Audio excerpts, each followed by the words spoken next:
There are a few games in existence I can say changed the way people view JRPGs. Final Fantasy VI is at the top of that list. Storytelling and characters are classic even after all this time. The game still holds up remarkably well. In this video, we'll examine Final Fantasy VI's characters, storytelling narratives, and side quests, as well as its use of the innovative Magicite system in combat. If you haven't played this game yet, there'll be heavy spoilers in this video. This one has been a long time coming, so let's begin.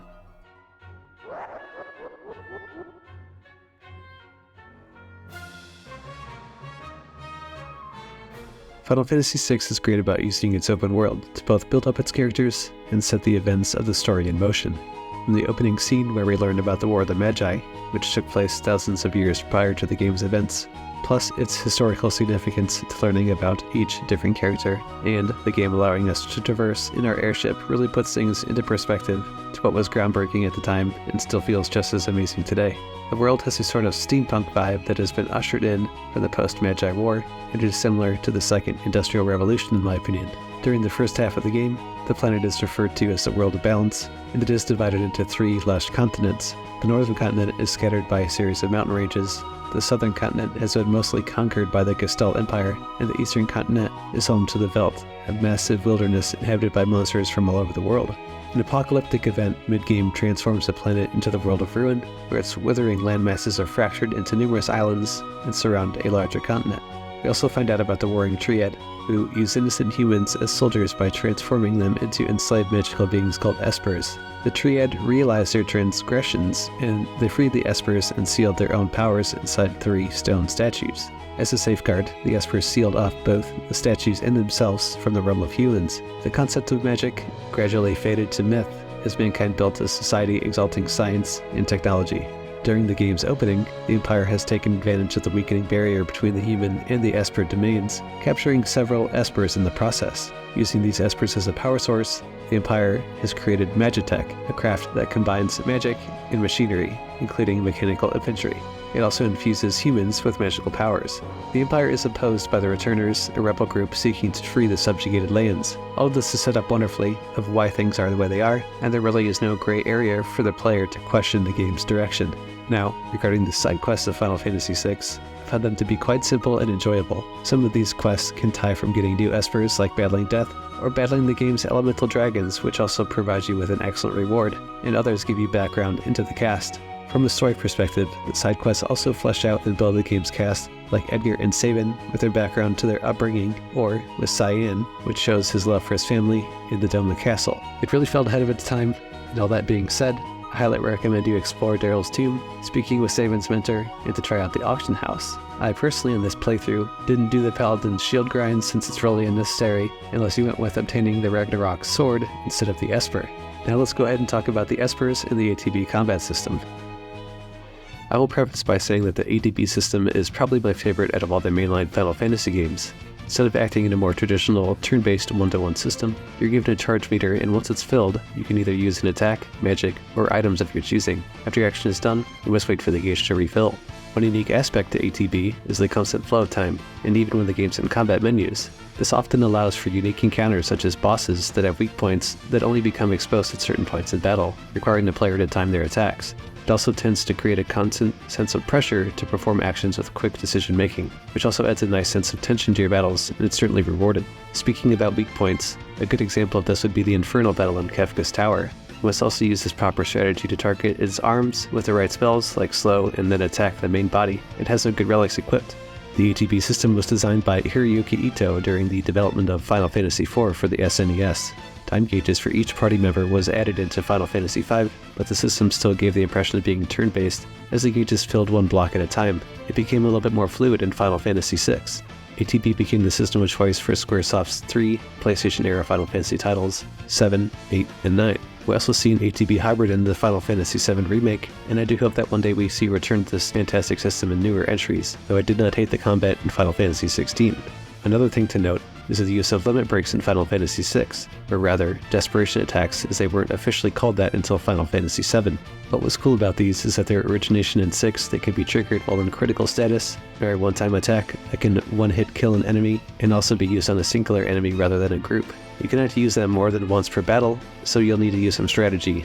Party members like Gao and Gogo cannot use them, and the latter can only use a desperation attack unless he's equipped with a fight command. Now let's talk about one of my favorite things about this game, the Espers.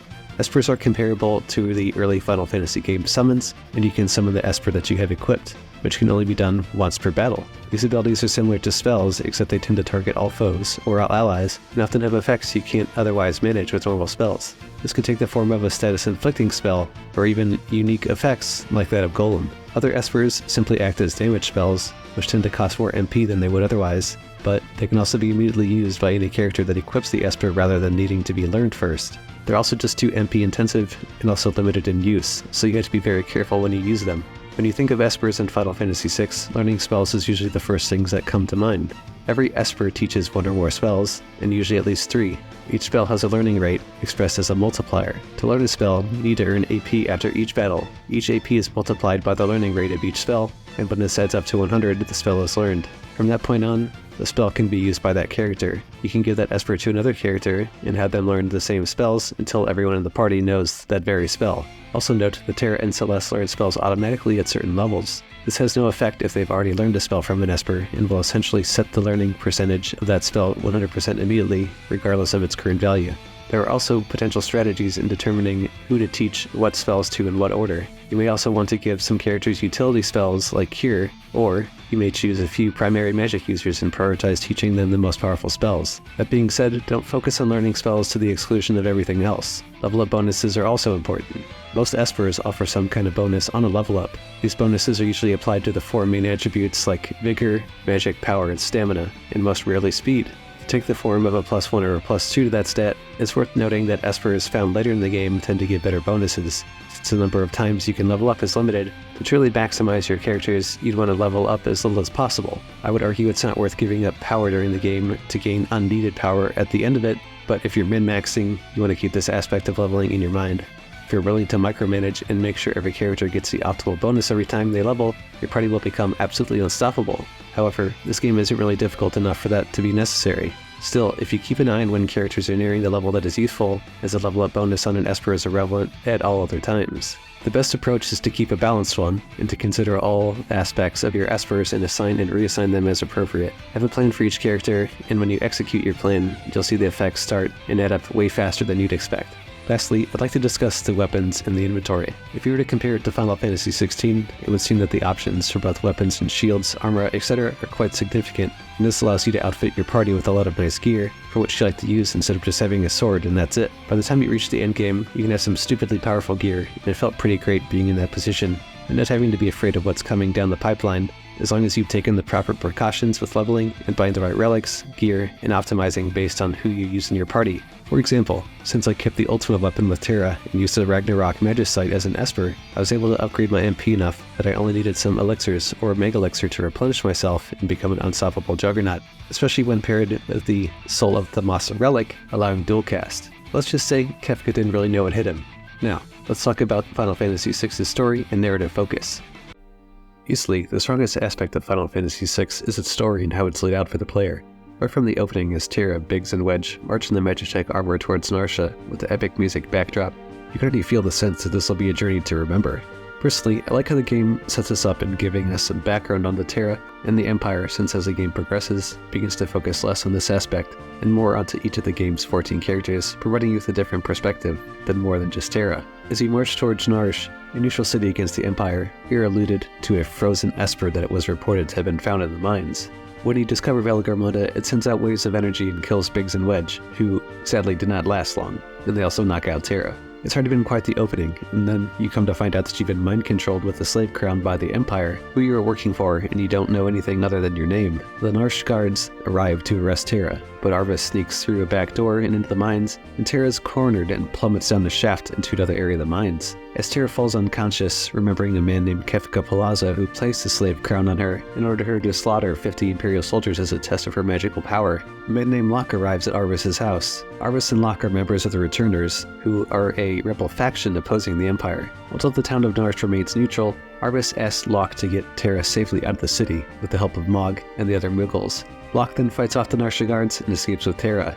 As Terra and Locke travel south to Figaro Castle, the seat of rule of a desert nation allied with the Empire, Terra meets Figaro's flirtatious king Edgar, who then attempts to hide her from the Imperial ambassador Kefka, who arrives looking for her. Locke tells Terra that Edgar's allegiance with the Empire is superficial.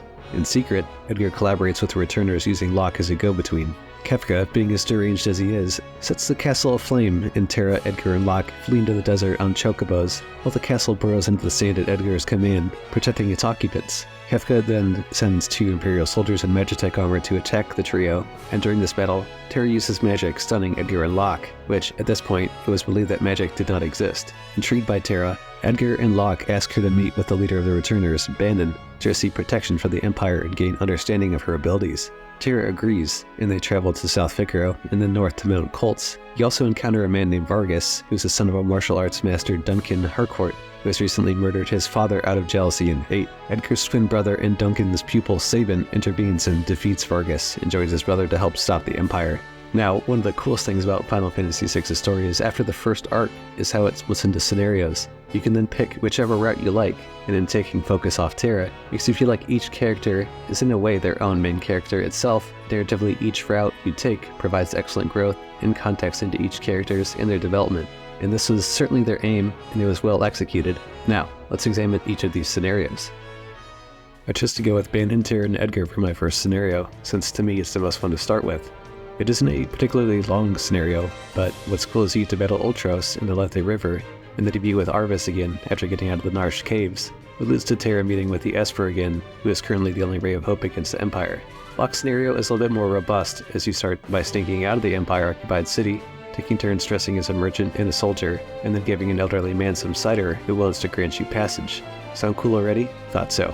We also get introduced to Celeste, who's being held captive, and then find out that Kefka is going to poison the kingdom of Doma. After a little boss battle with the tunnel armor, we are onto one of the more adventurous and enjoyable scenarios with Sabin. Sabin's scenario was particularly cool since you get introduced to Shadow right off the bat, and learn about this crazy old guy's kid who he seems to hate, which provides a little bit of foreshadowing there for what's to come. When you arrive at Doma, there's a siege going on, and we are introduced to yet another amazing character in Cyan. He serves as a king's retainer, and Kefka's planning to take over command of the army from General Leo, and no one seems particularly thrilled about this prospect. Cyan is such a badass that he manages to defend Doma Castle by himself, and causes a temporary retreat, while we're given some more background into General Leo, who really isn't as heartless as he would initially seem to be, as he cares about each of his men and doesn't want them to foolishly throw their lives away at a small battle when there's families and lives to consider. Kefka, being as deranged as he is, waits until Leo is gone and then poisons the river that feeds into Doma Castle, killing an entire village of people. It's also worth mentioning that he says one of his more iconic one-liners, which I'm surprised was still funny after all these years. Things go from bad to worse for Cyan, with his king dead and now his wife and son. He's turned into a bloodlust, tries to take out the soldiers and the Empire by himself before allying with Shadow and Sabin. After you valiantly fight out of the Imperial camp, ended up in the Phantom Forest, in one of the more iconic set pieces from an SNES JRPG, The Phantom Train. I remember young me being a little afraid being chased by ghosts, as I thought they were going to drain my soul, but it's so much funnier as an adult playing this game. And Sabin really doesn't give a shit about the whole situation, just hurling train cars until we get to the train boss itself, which is a lot less scary but nonetheless iconic, especially when you consider you're quite literally kicking the shit out of a ghost train. In a tragic shift, Cyan sees his dead wife and child board the train to be sent to the afterlife. This was particularly heart-wrenching because you see your own dead wife and son leave you, and your son telling you he'll protect mom in the afterlife and practice swords. Man, that was tough to see even now. After that heartfelt scene, then you go and jump down a waterfall, which is totally badass in itself, and then you wash up on the belt and get rescued by Gao, who you then recruit after giving him some meat. At first I love Gao too since his rage skill is amazing, and by the end of the game, he's pretty powerful for whatever comes your way. For me, the only real down point in the world of balance exploration is within the Serpent Trench and Nakia, but I really view those as more as segues for you to level up your team and to get more items for the big battle coming at Narsh. You can also hit up the pub for Cyan to get some shenanigans in, but it's also not required. I always do it because it's funny to see. In preparation for the Battle of Narsh, no one is inclined to trust Celeste yet, since she has worked for the Empire and could well be a double agent. It was a little awkward for Terra in this tense moment as she asked Celeste if she's capable of love, which, to be fair, is a rather bizarre thing to ask under these circumstances. I love that you can split into 3 parties for this battle, as it felt like a gauntlet early on, and a nice way to build each team's experience. Was it hard? Not exactly, but it was also to a point where we have our first of many battles with Kefka, and speaking from a personal experience, it was probably a little overleveled, but that didn't make it any less fun. It was also at this point the story begins to shift away from Terra after gaining her Esper powers as she's incapacitated in Zozo. It's also at this point too that you feel like she isn't even the main character in her own game, but given the pacing at this stage of the game, you continue to gain more insight and context into each other party members, like Edgar and Sabin for example, as you learn more about their lives in Figaro, and how each of their lives went separate ways as Edgar became king and Sabin chose a life of freedom. However, coming back to the castle, renew their bonds together, and whatever happens they will cherish and do whatever it takes in the memory of their parents. I will say that from a personal perspective, Edgar and Sabin are probably my two favorite characters in this game besides Terra, and this scene only reinforced that for me. The path to Terra can also allow you to see into the past of Shadow, and if you had Locke in your party, it allows you to get a glimpse into Locke's past too with Melissa bedridden in Kullingen. Once finally back to Terra, we see some more context into the Espers and how they used to coexist with humans for a time until the War of the Magi, and had their own realm in order to live in peace. The Empire still has Espers and uses them for their own means to attain power. Ramu also gives his life to our cause in order to help his friends.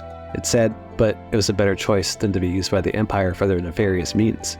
Still, at this point we cannot use Terra, and have to head to Victor to the Magitech factory to save the Espers with Celeste as a de facto leader with Locke. But, before we do that, it's worth noting that the Opera and the Pixel remaster really added more flair and made it feel more special than the original with the voice acting. Plus, you get to beat up Otros again, which is always fun. We also in this arc get introduced to Setzer, who really sets up the whole opera scenario for Celeste, and while I don't think Setzer was ever my favorite to use in any battle, who he is as a character was really interesting to me since he was a gambler who liked to live life to the fullest, and was also a pilot who needed, from a story perspective in this entire section, gave us a nice bridge until we confronted the Empire in the southern continent.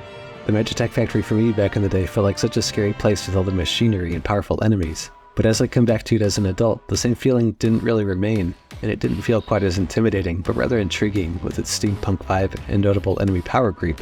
It's also important for the story since Kefka begins to see himself more as a god than a man since he was using the Espers to gain power of his own. Not only is that cool, but you also get to battle two classic Espers in Ifrit and Shiva, which also definitely hits a little bit different after playing some of the newer games.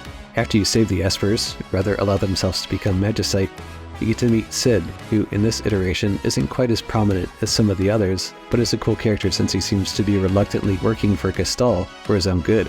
Not only that, but finding out Celeste was the double agent was a bit of a gut punch, but still awesome is her realizing the error in her judgment and saving Locke and the party from being killed by Kefka, and then the ensuing escape is really exciting even by today's video game standards. Narratively, we also begin to focus back on Terra after building the party dynamic and learning that she's half human and half Esper, and her mother and father were forbidden love between two sides at odds with each other, and that she was kidnapped by Gestalt. I thought it was really cool that you got to actually learn about the Espers more in depth too, as you got to control Maduin for a bit, and this gives you more context into just how the Espers lived beyond the gate. Also, this section really drives home how ruthless and evil Gestalt was, that he would kidnap a baby and imprison her father and kill her mother all for the sake of power. Also during this arc of the story, Terra tries to get help from the Espers when things don't really go as planned, and they attack the capital in anger, and now everything is going to shit. It's worth mentioning that I never trusted the Emperor during the dinner party, and something really just felt off. If nothing else, it gives Sid a little bit more screen time, albeit incredibly short. It was also nice to see some more growth in the dynamic between Locke and Celeste, which, in this moment, feels like a budding romance, even though it's really not. Terra is also coming to terms with who she is, and having an existential crisis, wondering if she's capable of love, which is also a nice layer of character development. We also get to run into Strago and Realm, who also provide another set of colorful characters to an already growing and amazing cast. To this point, you should also have gotten Moog too, but they are extremely light on development in my opinion when compared to the rest of the main cast. While in Thamasa, Strago is found to be a magic user, and Thamasa itself has quite a few hidden from the Empire, and after a little side mission to save Realm with the aid of Shadow, and a pretty fun little boss fight, we bring them both along for a journey. Not only that, but Thamasa was actually a village of Magi, and the Magi humans who could use magic were scapegoated at the war began. In a twist, you also learn that Shadow fathered a daughter with a woman from Thamasa, who ends up being Realm, and Strago took her in as her grandfather. I have to say that Strago is a pretty stand-up guy. After you find the Espers in their hideaway, and you think you'd save the day, Kefka rains on our parade, and by the Emperor's orders, turns the Espers into Magicite and slays Leo, who dies valiantly, but was never going to be a match for a juiced-up Kefka. It unfortunately doesn't get any better from here either, as the place where the Espers world was located, and brings us to a whole new gauntlet to get through with the floating continent, which has massive story ramifications and a total narrative shift. The floating continent is also significant due to the fact that there is a tremendous jump in enemy power level and your random encounters, and also the boss who I remember being way harder in my younger days, but is actually pretty easy, in the ultimate weapon. Honestly, using Reflect Ring felt like a cheat code against it, but hey, whatever, it got the job done. Once you get past all the puzzles and bosses, Kefka and Gestalt are next to the Warring Triad and looking to create a new world in their trusted image. Gestalt even asks Celeste if she wants to repopulate the new world with Kefka, which is super disgusting to think about. Thankfully, she comes to her senses and saves her friends, and betrays Kefka and Gestalt. Gestalt then understands that Kefka and his views do not align, as Gestalt wants to subjugate the masses, whereas Kefka just wants to destroy everything. I also like that Shadow pops in like a badass and saves everyone from the now superpowered Kefka, and it's worth saying that if you didn't wait for him to come back at the end, then shame on you, because I always loved Shadow. This also marks a point where a Final Fantasy protagonist has outright failed in stopping the villain, as Kefka was able to harness the powers of the Triad and destroy the world of balance and turn it into the world of ruin. It really is heartbreaking watching helplessly as the world is torn apart and countless people die, as the event is so catastrophic it's seen from space, and on that day, everything was changed forever. The story then pivots into the World of Ruin arc centered around Celeste and Cid recovering from the ruins of a dead world and a lack of hope. What's tragic is Cid is also dying, and while you never got to see much of him in this game, you see during his last breaths that he just wants Celeste to keep going and to push forward. Even after she tries to kill herself, she realizes that her friends are still out there waiting to be found.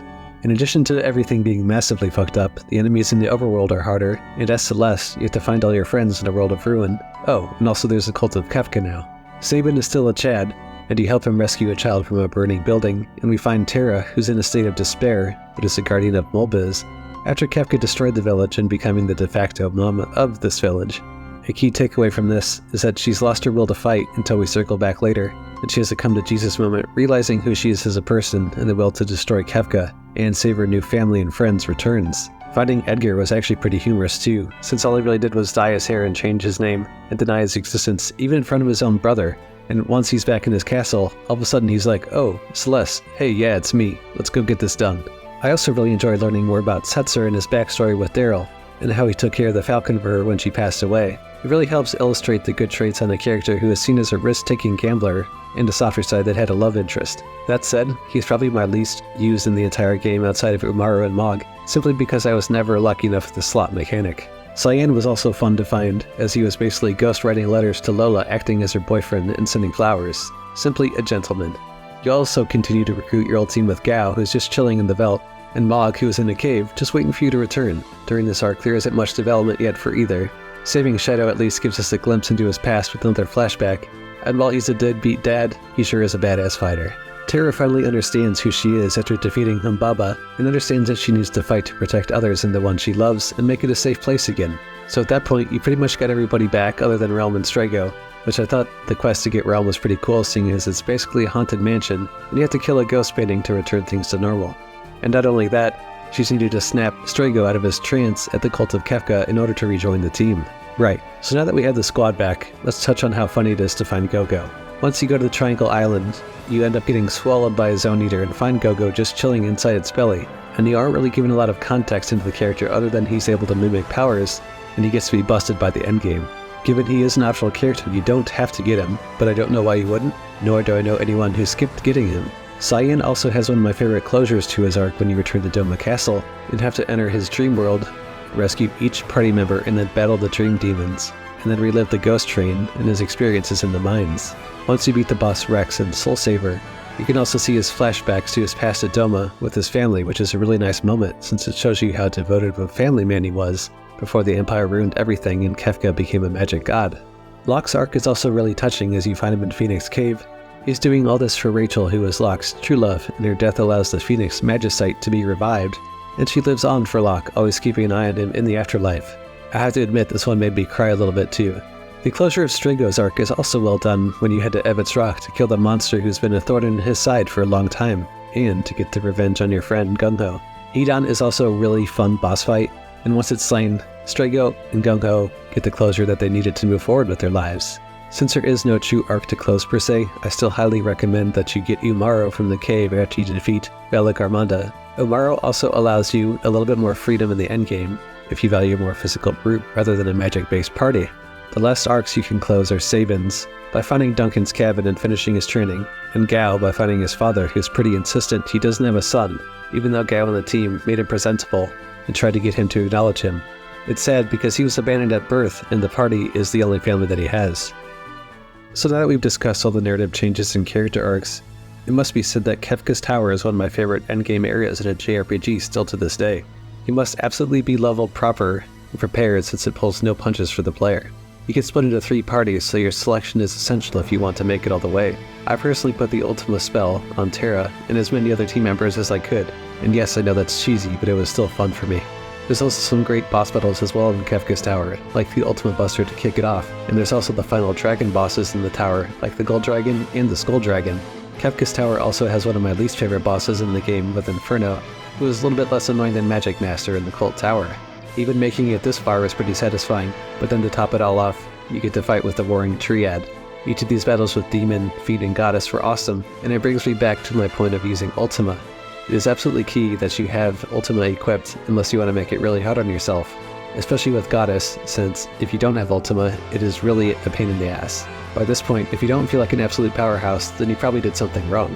I hope you're ready for what's ahead, since once you reach Kefka atop the tower, he monologues as to why life is meaningless, and how he's going to basically enjoy destroying everything while each party member provides a counterpoint to his madness. Like love, a kingdom to protect, family, all of which are disregarded as pointless by Kefka. Before the battle even begins, the sick bastard is already killing innocent people just for the fun of it. The final battle itself is probably my second favorite in the whole franchise, and you have to set up teams for the battle, which is split into 4 sections, and each section of the Tower of the Gods is effigies of himself, each providing a battle more challenging than the last, pushing your party to the limits. I mentioned this earlier, but it bears mentioning again.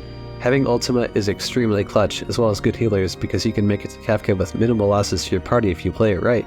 Kefka himself drops an epic monologue about life and dreams, and hope, all meaning nothing. And he also has the ability to wipe the party if you don't use your turns wisely. And honestly, from what I can remember, it was a lot harder back in the day, but it's still absolutely one of the best in a JRPG game ever. With the God of Magic defeated, magic is gone from the world, and during the epilogue shows each party member escaping the tower while Terra leads them out with the last of her ability. I also must admit that this game has a semi-happy ending with the world finally able to rebuild, and all the group were able to make it except for Shadow, and Terra is able to finally be free and live for herself, and her friends together also live in peace. The world is still ruined, but with the Returner's help, it helps make things whole again in time, and narratively everything is tied up and you are left with any ambiguity. A few other things I would like to touch on is the use of religious allegories in the game, and its use of music to set the tone for the game in its entirety. While this may be up to interpretation based on the individual, one thing that particularly stuck out to me was during the final battle in the prior journey, which felt influenced by the Divine Comedy, from hell to purgatory to eventually heaven. An example of this lies in the final battle, as the first tier of the Tower of the Gods contains Long Arm, Short Arm, and Visage, which is based on Dante's journey in hell. Visage represents Satan in the center of hell, as Satan was depicted as having a demon and strapped to his waist in ice, which may explain Visage's weaknesses. Second tier represents Purgatory in the Divine Comedy, where souls suffer if they had committed any of the 7 deadly sins until they are spiritually purified. The third tier represents Paradise or Heaven. The rest and lady portions of the final battle with Kefka are based on the Pieta statue, depicting Mary holding Jesus shortly after he died on the cross. It is further alluded in the Japanese version, where Lady's name is Maria. At the end of the journey, Dante meets God in the Empyrean, which the background for the final battle against Kefka represents. Kefka's final form resembles the devil with a pair of angel wings and a halo. The original name for what was referred to as a heartless angel, the fallen one, alludes to the name of one of the fallen angels, Lucifer, better known as Satan or the devil. The music of Final Fantasy VI is also some of the best in the franchise as well. This is really saying something, but Nobuo Uematsu was really in his bag for this soundtrack, and 6 arguably has my favorite battle theme, my favorite fanfare theme, and the overworld music is truly phenomenal. Goes without saying, but Dancing Mad is also one of the best themes in gaming for a boss, and each of the main cast, namely Terra's theme, is a wonderful melody, and it brings energy and life into the world. Given that this was an original SNES game upon release, it speaks volumes to the creativity of Uematsu to be able to compose what he did, not only for this game, but for his work for the entire franchise. It is really unbelievable that he's still able to compose excellent work to this day. The man is truly a legend. Final Fantasy VI is truly a game that will never get old to me. Before I made this video, I was concerned it may not hold up well since I tend to get nostalgia goggles on and not look at the full picture. Nostalgia aside, everything about this game has aged well, from the combat system, to the characters of the game not being outdated with their dialogue, to the overall exploration. This game could even be brand new in 2023 and people would be blown away at just how good it is at every metric possible. This game is truly a masterpiece and changed my life not only from a gaming standpoint, but learning to really appreciate games as an art form. The case can even be made that Square has never topped this game, but I still rate it as my second favorite Final Fantasy behind 7, but there's times it feels more like it's interchangeable. If you haven't played this game yet, and it's your first time, you're in for a wild ride, and I hope you enjoy it as much as I do, and learn to appreciate it for just how influential and masterful it is. It's also basically on every platform now, so don't be afraid to jump in. It has even been rumored that Kitase would be open to a Final Fantasy VII style remake of 6. While I'm not opposed to this, I think it can work under the right circumstances. I also feel that the Pixel remaster is the best version to play Final Fantasy VI. It really is about as perfect of a JRPG as you can play, and the epitome of a classic experience. That will conclude my video, so if you've enjoyed, please be sure to like and subscribe, and I'll catch you on the next one. StarSoldier17, out.